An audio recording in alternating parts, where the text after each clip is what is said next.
یہ جہنمیوں کا طریقہ، یہ فرعونیوں کا طریقہ، اتنا بڑا بے غیرت اللہ کے گھر میں حرام ادا کے ساتھ آتا، اس کو شرم نہیں آتی، حرام سے اس کے دل میں نفرت پیدا نہیں ہوتی، ڈر نہیں لگتا، اللہ کے گھر میں حرام ادا کے ساتھ آتا ہے، حرام ادا سے نکلنے کی کوشش کرتا۔ یاد رکھو جرم کی حیثیت جگہ کے بدلنے سے بدلتی ہے۔ ایک آدمی سڑک پر شراب پیے تو اس کے جرم کی حیثیت اور ہو، اور مسجد کے وضو خانے پہ جا کر کے بیٹھ کر شراب پیے تو اس کے شراب پینے کی جرم کی حیثیت اور ہو۔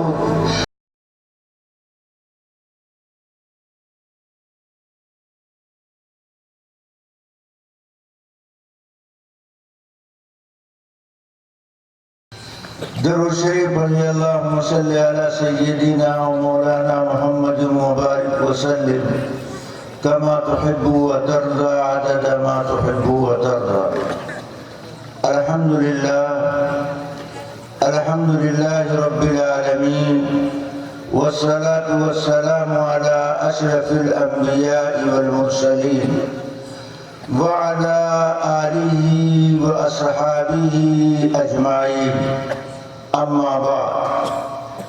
عن جابر رضی اللہ تعالی عنہ قال اذا خطب احمرت عیناه وعلى صوته اشتد غضبه حتى كأنه منذر جيش يقول صبحكم ومساءكم، ثم يقول بعثت أنا والساعة كهاتين، ويقرن اصبعيه السبابة والوسطى، ثم يقول أما بعد فإن أصدق الحديث كتاب الله، وخير الهدي هدي محمد صلى الله عليه وسلم، وشر الأمور محدثاتها، ثم يقول أنا أولى بكل مؤمن من نفسه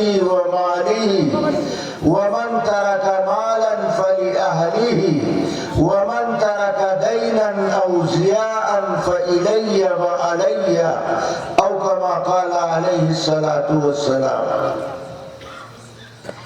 صدر محترم، علماء کرام، حاضرین جلسہ، آپ بہت دیر سے تشریف فرما، آپ نے علماء کرام کا بیان اور شعراء کا کلام سماعت فرمایا۔ اس وقت میں نے آپ کے سامنے مسلم شریف کی کتاب الجمعہ کی ایک حدیث پڑھی ہے۔ اس حدیث میں اللہ کے پیغمبر علیہ السلام نے 3 باتیں بیان فرمائی۔ وہی 3 بات ہم اختصار کے ساتھ آپ کی خدمت میں عرض کرنا چاہتے ہیں، مگر شرط یہ ہے کہ آپ پوری توجہ اور دھیان کے ساتھ ہماری بات سماعت فرمائیں کہ میں کہنا کیا چاہتا ہوں۔ اصولی طور پر یہ بات مسلم ہے، اس میں کسی کا ذرہ برابر اختلاف نہیں ہے کہ اس دنیا میں جتنے نبی آئے، ہر نبی نے اپنے امت کے سامنے دین اسلام کو پیش فرمایا۔ ہر نبی کا دین اسلام۔ انبیاء کی شریعت میں اختلاف ہے مگر دین میں کوئی اختلاف نہیں۔ دین الگ چیز ہے، شریعت الگ چیز ہے۔ تو ہر نبی کا دین اسلام ہے۔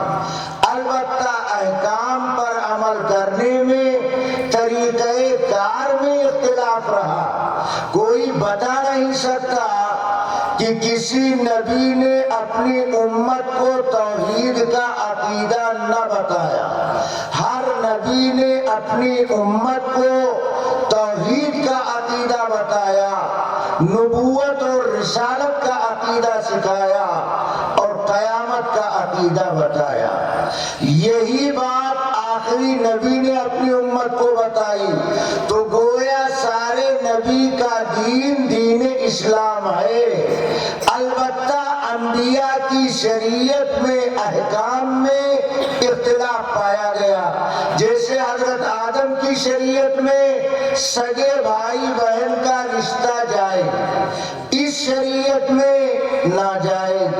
حضرت ابراہیم کی شریعت میں دو سگی بہنوں کا ایک نکاح میں جمع کرنا جائز، اس شریعت میں ناجائز۔ تو انبیاء کی شریعت میں اختلاف ہے، مگر دین کے بنیادی اصول میں کوئی اختلاف نہیں۔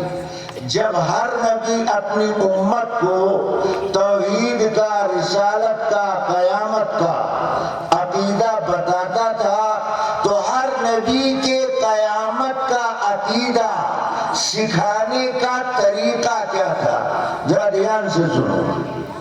آپ سے پہلے جتنے نبی آئے، گویا آدم سے لے کر عیسیٰ تک، ہر نبی نے اپنی امت کو بتایا کہ قیامت یقینی طور پر آنے والی ہے، مگر قیامت کے آنے سے پہلے آخری نبی آئے گا، آخری نبی کے آنے کے بعد قیامت آئے گی۔ جب تک آخری نبی آتا نہیں، اس دنیا میں قیامت آ نہیں سکتی۔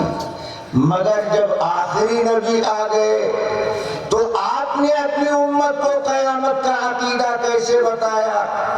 آپ سے پہلے انبیاء کہتے تھے قیامت آئے گی، مگر قیامت سے پہلے آخری نبی آئے گا۔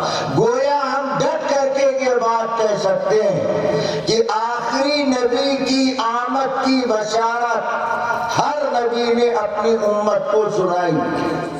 آخری نبی جب آ گئے تو آپ نے اپنی امت کو قیامت کا عقیدہ بتایا کہ دیکھو میرے آ جانے کے بعد اب کوئی نیا نبی آنے والا نہیں ہے، میں اللہ کا آخری نبی، لہذا میرے بعد اب قیامت تو آئے گی، نیا نبی آنے والا نہیں۔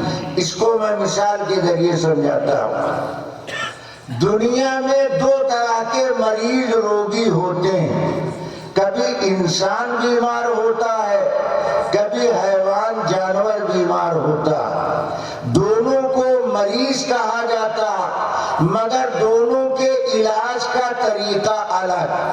بیمار انسان کے علاج کا طریقہ الگ، بیمار جانور کے علاج کا طریقہ الگ۔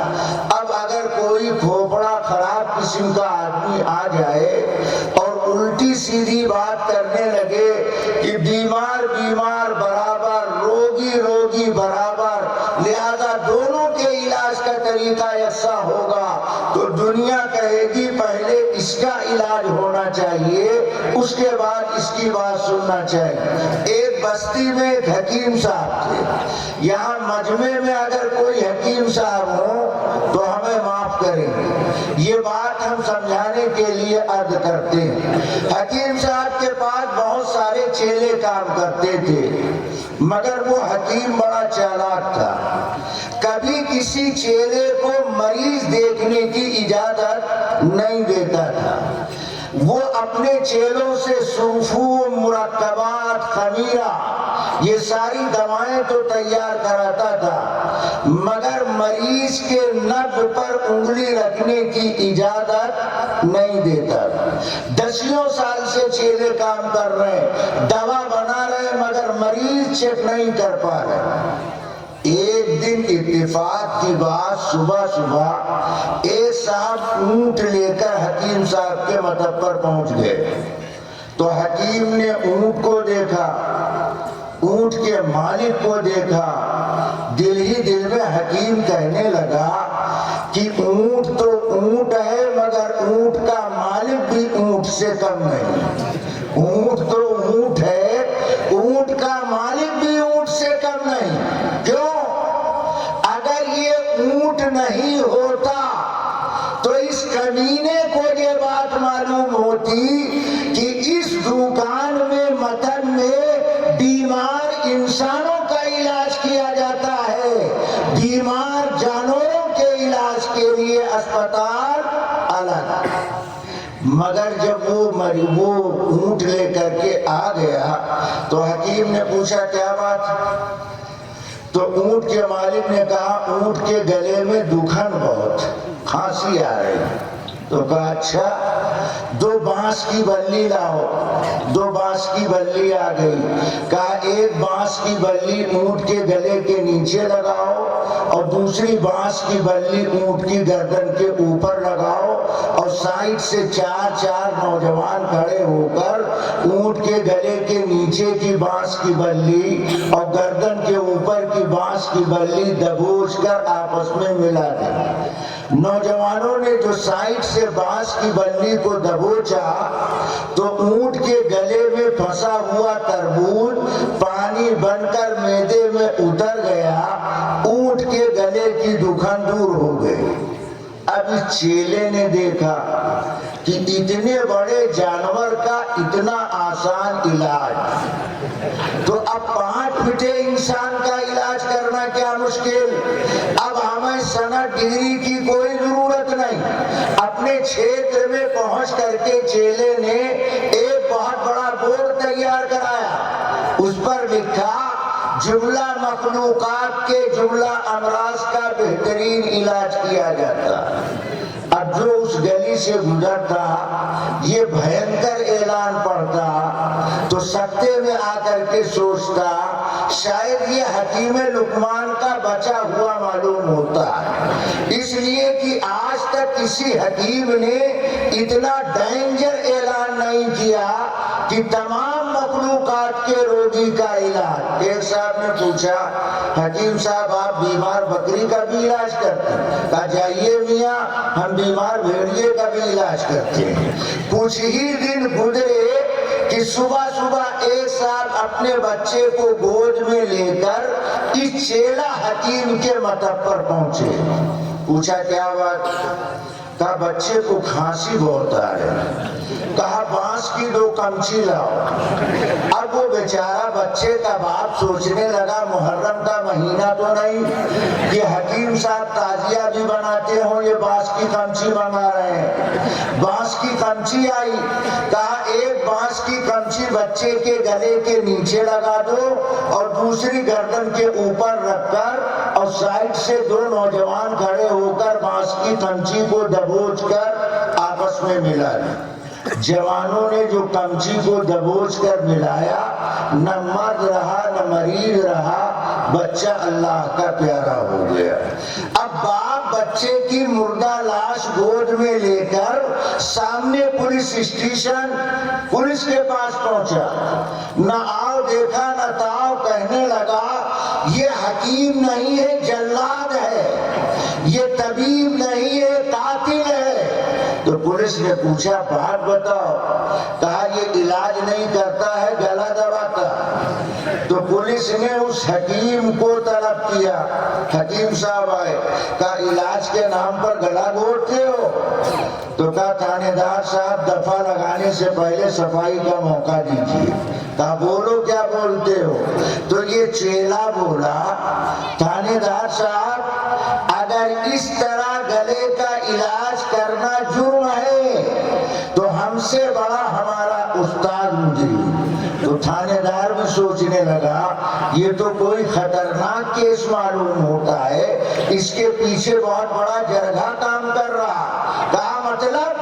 کہا میرے استاد نے اونٹ کے گلے کا علاج اسی طرح کیا، لہذا گلا گلا برابر، درد درد برابر، علاج کا طریقہ یکساں اختیار کیا جائے گا۔ تو تھانے دار نے کہا پہلے تیرے سڑے کھوپڑے کا علاج کرایا جائے گا، تیرے سڑے کھوپڑے کا علاج کرایا جائے گا، ابے عقل سے پیدل بیمار جانور کے علاج کے لیے اسپتال الگ اور بیمار انسانوں کے علاج کے لیے اسپتال الگ۔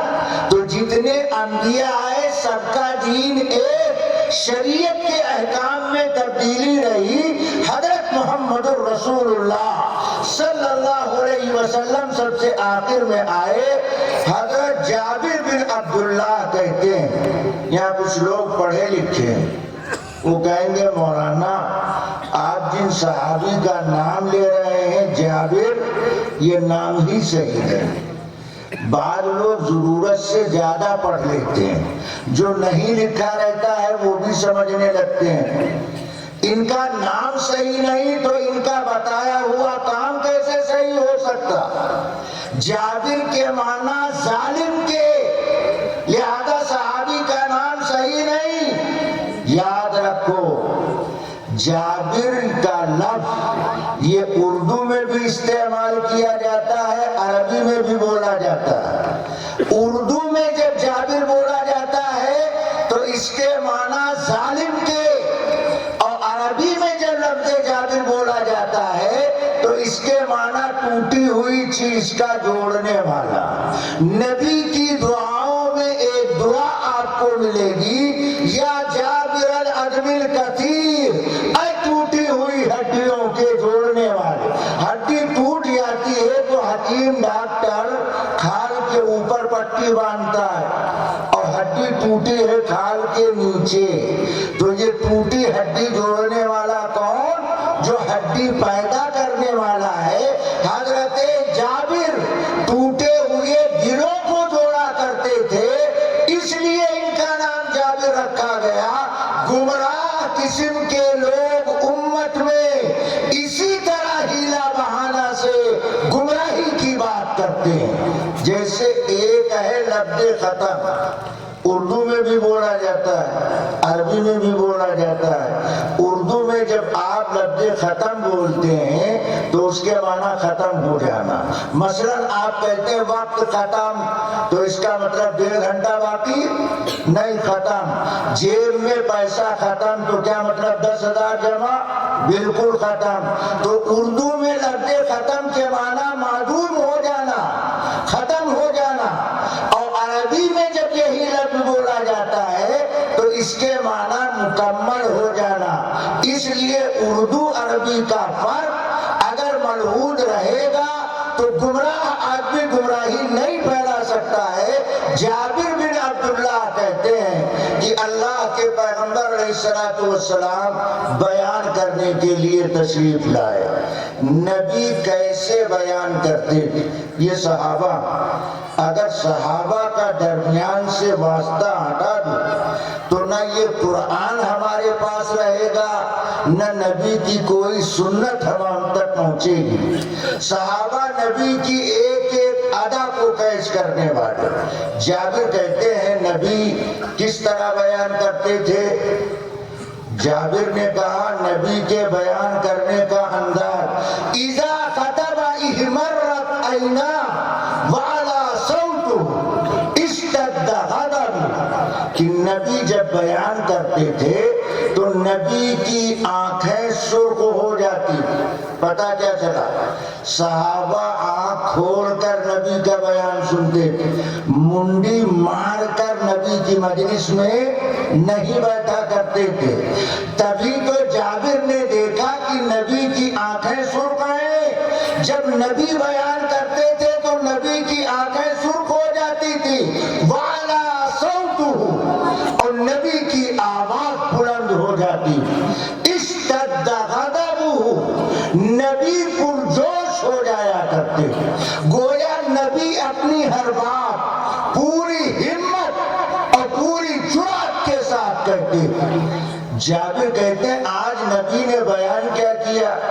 ہم تو جلسہ سنے گھنٹوں، مشاعرہ سنے رات بھر، اور صبح پوچھو بیان کیا ہوا تو سب حوام منصورہ، سب کھوپڑے سے کراس کر گیا، کچھ پتا نہیں۔ تو ایسے سننے سے فائدہ نہیں۔ جابر نے جو نبی سے سنا ایک ایک بات نقل کرتے ہیں کہ نبی نے پرجوش انداز میں ہم کو کیا بتایا؟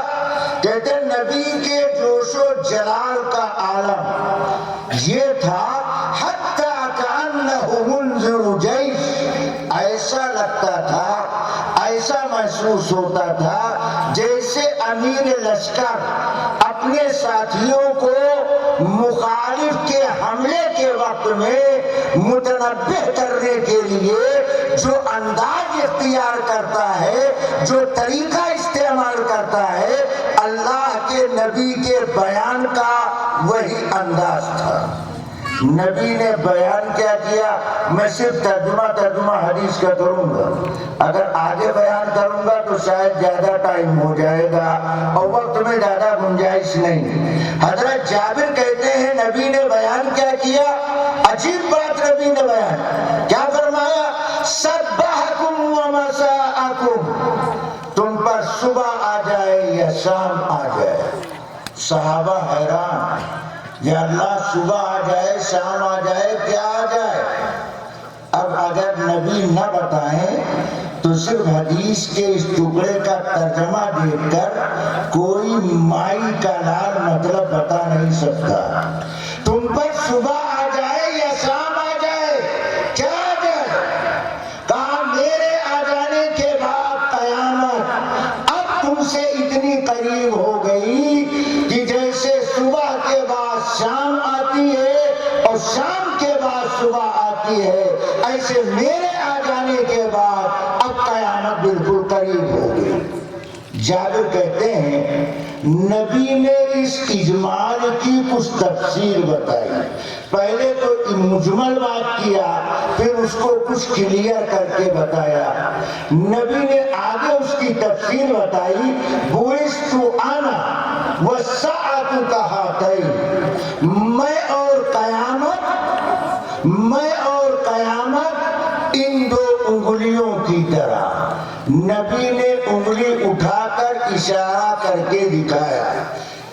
جس دن نبی نے مدینہ میں اس موقع پر انگلی اٹھائی، اس وقت سے آج تک جب کوئی یہ حدیث بیان کرتا ہے یا پڑھاتا تو نبی کی نقل میں انگلی اٹھا کر اشارہ کر کے دکھاتا اور بتاتا ہے۔ یہ پوری دنیا کے لیے چیلنج ہے، جس نبی کی امت نے نبی کی انگلی کے پتے کو باقی رکھا، وہ امت نبی کی بات سے غافل کیسے ہو سکتی؟ نبی نے انگلی اٹھائی۔ اب سوال یہ ہے کہ نبی نے کون سی دو انگلی اٹھائی؟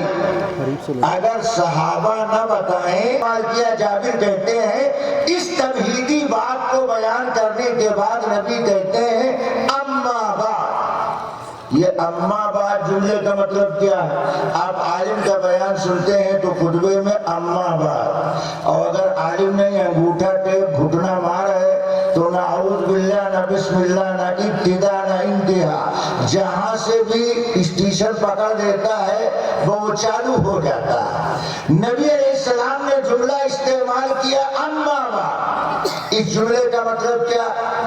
لوگ سمجھتے اما بعد کا مطلب اما بعد میں ابا پہلے، یہ مطلب نہیں۔ اما بعد جملے کا مطلب یہ ہے اللہ کی حمد و ثنا، نبی پر درود و سلام بھیجنے کے بعد اب نبی آگے کیا کہتے ہیں؟ جابر فرماتے ہیں نبی نے ارشاد فرمایا فإن أصدق الحدیث کتاب اللہ، کلاموں میں سب سے سچا کلام، اچھا کلام اللہ کا کلام۔ آپ نے بار بار سنا ہوگا قرآن اللہ کا کلام، مگر میں آپ سے ایک سوال کرتا ہوں، ذرا سوال دھیان سے سنو تاکہ جواب محفوظ کر سکو۔ قرآن اللہ کا کلام ہے، یہ ہے دعویٰ، اس کی دلیل کیا ہے؟ ہم کیسے مانیں کہ یہ اللہ کا کلام ہے؟ آپ قرآن کا اللہ کا کلام ہونا ثابت کیجئے۔ اگر کوئی یہودی قرآن کا دشمن آپ سے پوچھے کہ قرآن کو آپ اللہ کا کلام بتاتے ہیں، آپ کے پاس دلیل کیا ہے، ثبوت کیا ہے کہ یہ قرآن اللہ کا کلام؟ تو دلیل بھی سنیے، جواب بھی سنیے۔ قرآن اللہ کا کلام ہے، اس کی دلیل کیا؟ میں دلیل ایسی آپ کو بتاؤں گا کہ دنیا کا کوئی مائی کا لال اس دلیل کو کنڈم کر ہی نہیں سکتا۔ میں پوری زندگی اس کی غلامی کرنے کے لیے تیار، اگر کوئی اس دلیل کو کنڈم کر دے۔ ایسی مضبوط دلیل میں آپ کو بتاتا ہوں۔ آپ سے میں پوچھوں یہ چشمہ کس نے بنایا تو آپ کہیں گے انسان۔ گھڑی کس نے بنائی؟ انسان نے۔ اور آپ سے ہم پوچھے آنکھ کس نے بنائی؟ آپ کہیں گے اللہ۔ دماغ کس نے بنایا؟ اللہ۔ معلوم کیا ہوا؟ کچھ چیزوں کو انسانوں نے بنایا ہے اور کچھ چیزوں کو اللہ نے بنایا۔ اب یہ پتہ کیسے چلے کہ انسان کی بنائی ہوئی چیز کون سی ہوتی ہے اور اللہ کی پیدا کی ہوئی چیز کون سی ہوتی ہے؟ اس کے لیے ایک قاعدہ ہم آپ کو بتاتے ہیں، اس ضابطے کو یاد رکھیں گے، پھٹافٹ آپ بتائیں گے یہ اللہ کی بنائی ہوئی چیز ہے اور یہ انسان کی بنائی ہوئی چیز۔ انسان کی بنائی ہوئی چیز وہ چیز کہلاتی ہے جس کا جواب لے آیا جائے، اور اللہ کی بنائی ہوئی چیز اس کو کہا جاتا ہے جس کا جواب ساری دنیا مل کر نہ لا سکے، اسے اللہ کی بنائی ہوئی چیز کہا جاتا۔ مثلا گھڑی بنائی کسی کمپنی نے تو دوسری کمپنی نے گھڑی بنا دیا، اس نے کہا تمہاری گھڑی نان واٹر پروف، ہماری گھڑی واٹر پروف، بنا دیا۔ مگر اللہ جب کوئی چیز بناتا ہے تو ساری دنیا مل کر اس کا جواب نہ لا پائی ہے نہ قیامت تک لا سکتی۔ میں مثال دیتا ہوں، اللہ نے ایک سورج بنایا، ساری دنیا مل کر دوسرا سورج بنا دے۔ معلوم کیا ہوا؟ انسان کے کام اور ہیں اور اللہ کے کام اور۔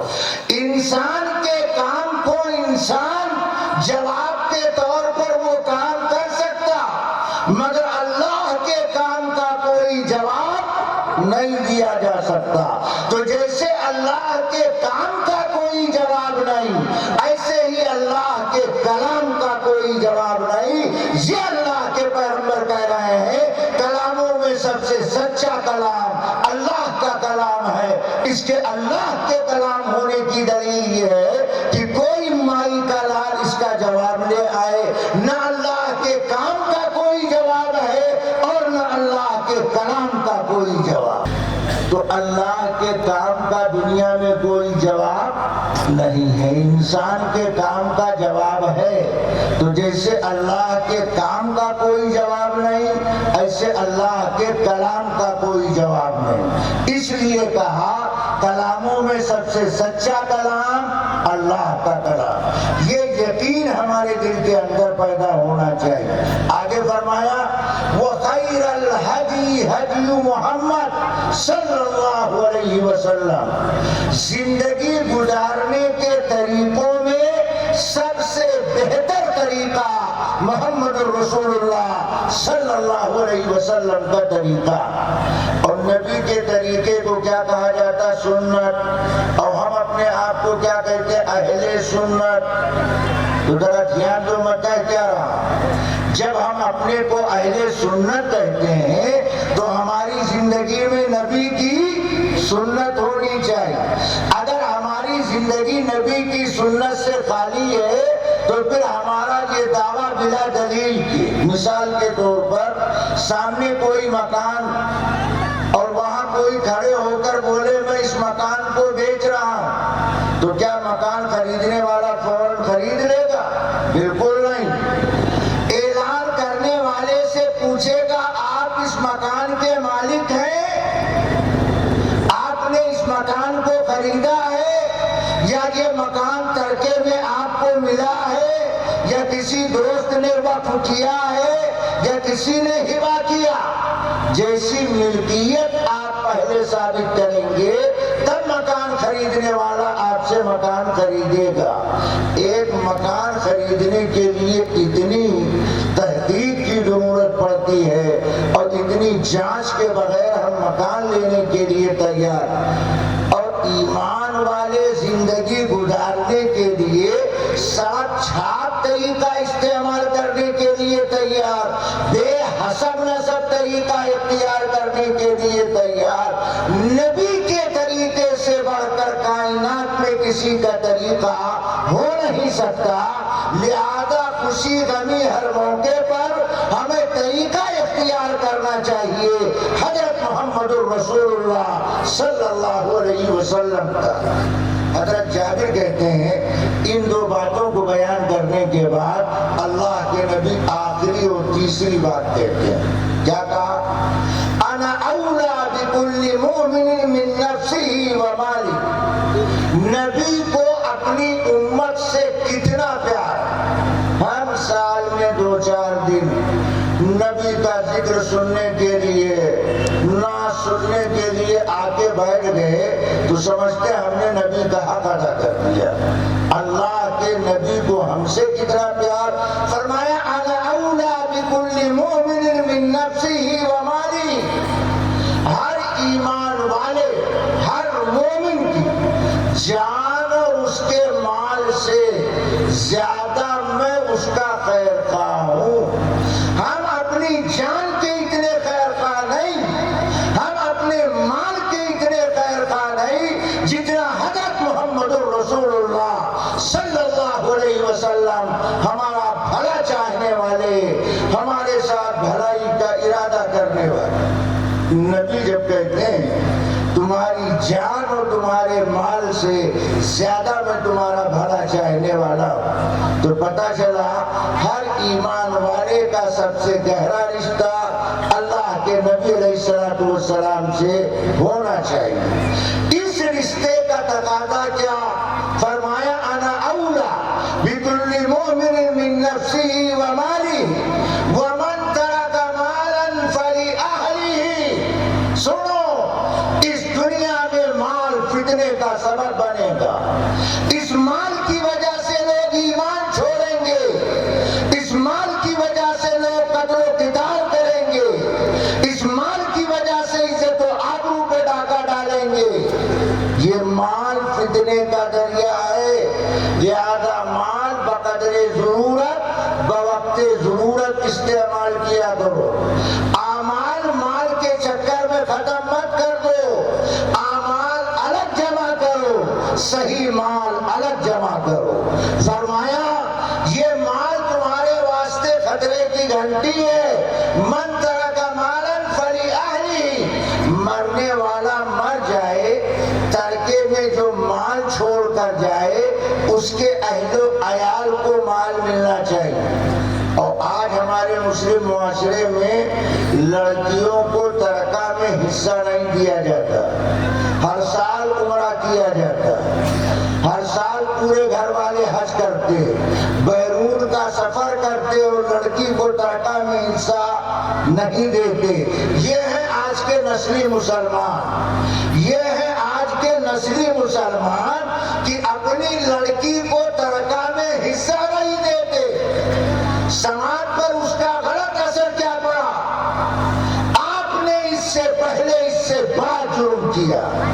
کتنے مسلمان ایسے ہیں جو اپنی بیوی کا حق مہر ادا نہیں کرتے۔ ایک بوڑھا کہنے لگا مولانا صاحب، قاضی صاحب نے جب نکاح پڑھایا تھا تو کہا تھا مہر ادھار، تو قیامت تک کے لیے ادھار پڑھاتے تو نہیں گئے تھے۔ ابے تم مرنے والے ہو، ابھی تک اپنی شریک حیات کا حق مہر تم نے ادا نہیں کیا۔ یہ مال کی بیجا محبت تمہارے دل میں ہے، جب تم بیوی کا حق مہر ادا نہیں کرتے تو یہ تمہارے بس کی بات نہیں ہے کہ ترکے میں اپنی لڑکی کو ترکے میں حصہ دو گے، تم لڑکی کو ترکہ سے محروم کرو۔ نبی علیہ السلام نے انسانی سماج میں اسی چیز کو بڑھاوا دیا تھا۔ کل عورتوں کے دشمن لڑکیوں کو نہ زندہ رہنے دیتے تھے، نہ ترکہ میں ان کو حصہ دیتے تھے۔ اسلام نے عورت کا مقام بلند کیا، اس کو زندگی دلوائی اور ترکہ میں مستقل اس کا حصہ متعین کیا۔ یہ الگ مسئلہ ہے کہ لڑکے کو 2 گنا حصہ دیا جاتا ہے اسلام صرف وہ مذہب ہے جو ترکے میں لڑکی کے حصے کا کو متعین کرتا ہے اور ادائیگی کی تاکید کرتا ہے۔ ایک صاحب کا انتقال ہو گیا تو شوہر تو مر گیا، اب بیوی بیوہ ہو گئی، وہ گھر میں بیٹھی رو رہی تھی، شوہر کے مردہ شوہر کے کپڑے اٹھا اٹھا کے کہہ رہی تھی اب فلاں نہ رہے یہ کپڑا کون پہنے گا۔ محلے کا منچلا آیا، کہنے لگا بھابی صاحبہ گھبرائیے نہیں، خدمت کے لیے ناکارہ تیار، یہ ناکارہ کا استعمال ایسے ہی لوگوں کے لیے کرنا چاہیے۔ اس نے دوسرے دن پھر رونا شروع کیا، گھر کا دوسرا سامان اٹھا کے کہا اب فلاں نہ رہے یہ استعمال کون کرے گا۔ یہ منچلا پھر آیا، بولا بھابی صاحبہ اس خدمت کے لیے یہ خاکسار تیار ہے۔ جب تیسرا دن آیا تو بیوہ نے کہا مرحوم نے قرضہ چھوڑا ادا کون کرے گا، مرحوم نے قرضہ چھوڑا ادا کون کرے گا۔ تو یہ منچلا محلے میں کھڑے ہو کر بولا ارے محلے والوں تم بالکل بے غیرت ہو گئے ہو، کچھ کام ہم نے اپنے ذمے لے لیا، کم سے کم قرضہ ادا کرنے کا کام تم اپنے ذمے لے لو۔ میرے آقا محمد رسول اللہ صلی اللہ علیہ وسلم امت کو تعلیم دیتے ہیں من ترک دینا، جو قرضہ چھوڑ کر جائے اور اس کے گھر والے اس قرضے کی ادائیگی کی طاقت نہ رکھتے ہوں تو بتاؤ مجھے، میں اس مرحوم کے قرضے کی ادائیگی کی کوشش کروں۔ نبی یہ کام اپنے ذمے لیتے ہیں، ہم اس کو دین کا کام نہیں سمجھتے، ہم چند رکعات رکوع سجدہ کو کل دین سمجھتے ہیں۔ جمعیت علماء اگر کہے مصیبت زدہ کی مدد کرو تو اس کو ہم دین کا کام نہیں سمجھتے۔ اللہ کے نبی یہ کام کر رہے ہیں کہ نہیں کر رہے ہیں؟ کہا قرضہ اگر کوئی چھوڑ کر مرا، ترکے میں مال نہیں چھوڑا، ادائیگی کی کوئی صورت نہیں، تو ایسے لوگوں کے نام بتاؤ، ان کے قرض کی ادائیگی کا انتظام میں کروں۔ اور آگے فرمایا اوزیاء، ایسا لاوارث جس کا کوئی پرسان حال نہیں، مہلک بیماری میں مبتلا کوئی بچہ اور سماج اس کو قبول نہیں کرتا، تو اللہ کے پیغمبر کہتے ہیں ایسے لاوارث لوگوں کا پتہ ہم کو بتاؤ، ان کے لیے سہارا بننے کے لیے میں تیار، ان کے لیے انتظام کرنے کے لیے میں تیار ہوں۔ میرے آقا محمد رسول اللہ صلی اللہ علیہ وسلم سماج کے مظلوم اور سوسائٹی کے بے سہارا لوگوں کے لیے سہارا بننے اور بنانے کی تعلیم کرتے ہیں۔ فرمایا فَإِلَيَّ وَعَلَيَّ، اس کا قرضہ ادا کرنا میرے ذمے ہے اور بے سہارا کے لیے سہارا کا انتظام کرانا یہ ہمارے ذمے ہے۔ اس لیے مسلمانوں میں گزارش کرتا ہوں اپنے آپ کو ایسا مسلمان بناؤ جس اسلام کا ہم سے مطالبہ کیا جا رہا ہے، یہ رواجی اسلام کام آنے والا نہیں۔ مسجد میں پہنچے تو مسلمان نظر آئے اور دکان پر آئے تو مسجد کے دروازے پر پہنچنے سے پہلے برآمدے میں ٹوپی نوچ کر جیب میں ڈال لیتے اور مسجد کی پہلی صف میں کھڑے کھڑے پینٹ کا پائچہ ٹخنوں سے نیچا کر دیتے ہیں۔ ارے شیطان کی تعویل پر عمل کرنے والا، ارے ٹخنے سے نیچے پینٹ پجامہ لنگی پہننا حرام، یہ جہنمیوں کا طریقہ، یہ فرعونیوں کا طریقہ۔ اتنا بڑا بے غیرت اللہ کے گھر میں حرام ادا کے ساتھ آتا، اس کو شرم نہیں آتی، حرام سے اس کے دل میں نفرت پیدا نہیں ہوتی، ڈر نہیں لگتا، اللہ کے گھر میں حرام ادا کے ساتھ آتا ہے، حرام ادا سے نکلنے کی کوشش کرتا۔ یاد رکھو جرم کی حیثیت جگہ کے بدلنے سے بدلتی ہے۔ ایک آدمی سڑک پر شراب پیے تو اس کے جرم کی حیثیت اور ہو، اور مسجد کے وضو خانے پہ جا کر کے بیٹھ کر شراب پیے تو اس کے شراب پینے کی جرم کی حیثیت اور ہو۔ وہاں نسبت مسجد کی، یہاں نسبت بازار کی، مرد کا ٹکنا چھپا کر چلنا حرام گھر کے اندر بازار کے اندر، اور پھر اللہ کے گھر میں ایسی ادائیں اختیار کرے تو یہ کہا جائے گا حرام کی حرمت اس کی دل کی گہرائی میں نہیں بیٹھی، یہ مکروہ چیزوں سے بچنے کے لیے کب تیار ہوگا؟ اس لیے میں بسط احترام درخواست کرتا ہوں، حلال چیزوں کو اختیار کرو، حرام چیزوں سے اجتناب کرو، قیامت بالکل قریب آ گئی، پوری زندگی کا حساب و کتاب کیا جائے گا۔ مفتی صاحب نے جس بات کی طرف توجہ دلائی اس کی طرف بھی توجہ کرنے کی ضرورت ہے، مگر ساتھ ساتھ ہم پر پہلے ذمہ داری اپنے آپ پر ہے کہ اپنے آپ کو ہم کسی لائق بنائے، ضروری ہے عقیدہ اسلامی ہو اور طریقہ محمد رسول اللہ صلی اللہ علیہ وسلم کا اختیار کیا جائے۔ اسی بات کو کہنے والے نے کہا عبادت اللہ کی کرو، اللہ کے علاوہ کی عبادت اسلام میں نہیں، خدمت تو ہے اللہ کے علاوہ کی، عبادت اللہ کے علاوہ کی نہیں، عبادت اللہ کی، اطاعت محمد رسول اللہ صلی اللہ علیہ وسلم کی، اور خدمت اللہ کے مخلوق کی، وہ چاہے ہندو ہو، چاہے مسلمان ہو، چاہے سکھ ہو، چاہے عیسائی ہو، چاہے پارسی ہو، چاہے کالا ہو، چاہے گورا ہو، ہمارا مذہب ہمیں اس بات کی تعلیم دیتا۔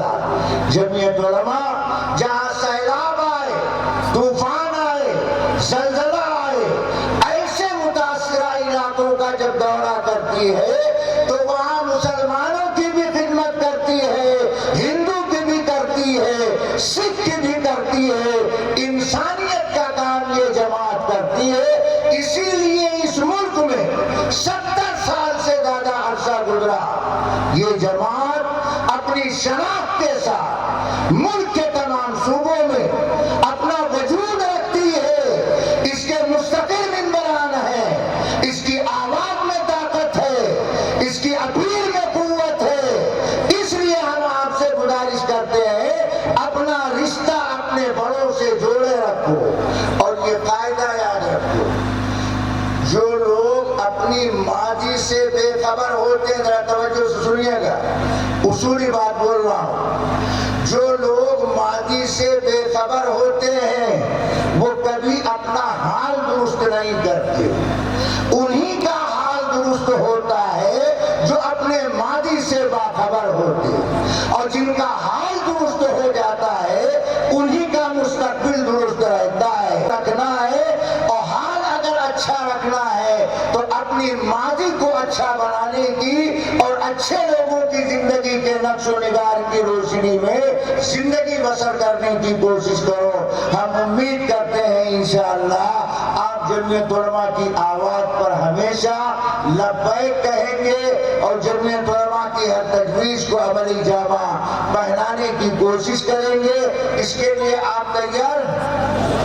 ماشاءاللہ، اس کے لیے میں نہیں کہہ رہا، میں تیار کہہ رہا ہوں، جو بات میں نے کہا ہے اس کے لیے تیار ہیں، اپنی لڑکی کو ترکہ میں حصہ دیں گے؟ ہاتھ اٹھاؤ، کون کون تیار ہے؟